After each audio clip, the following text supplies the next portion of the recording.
Hi, I'm Seamus. I'm just going to talk to you today about adjusting journal entries.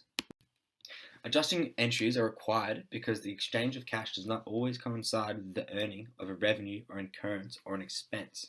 We must therefore adjust entries so as to better represent a business's current financial position at the time the report is written. When I mention these revenues and expenses that have been incurred or earned, I specifically mean four separate terms.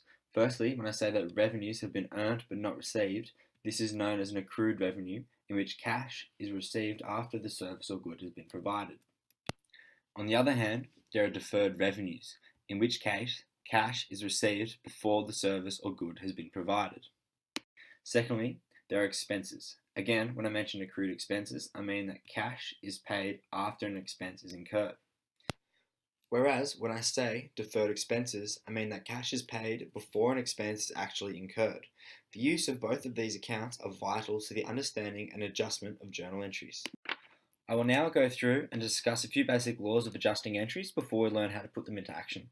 Firstly, the accounting equation must always be followed, that is, assets must equal liabilities plus owner's equity. Secondly, transactions are shown as debits and credits, where debits are always noted on the left-hand side and credits on the right-hand side.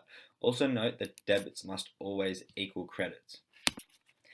In regards to the concerned accounts of revenues, expenses, assets, liabilities, owner's equity, and revenues, you must understand that assets and expenses have a normal debit balance, meaning that to increase these accounts, you will debit the balance, whereas liabilities, owner's equity, and revenue have a normal credit balance. That is, to increase these accounts, you must credit the balance.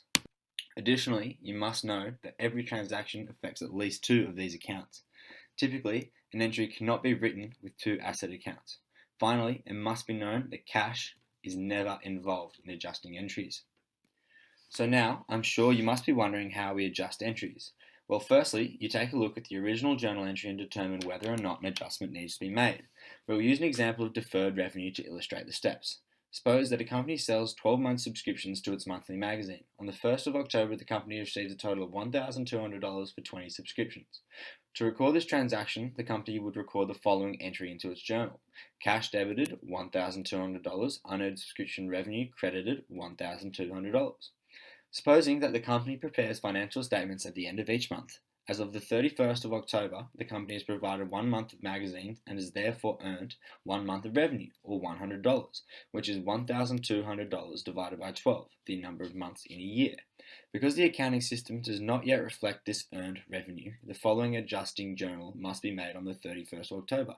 Unearned subscription revenue debited $100 and subscription revenue credited $100. Thanks for watching. I hope you've learned a little bit today about adjusting journal entries. Bye.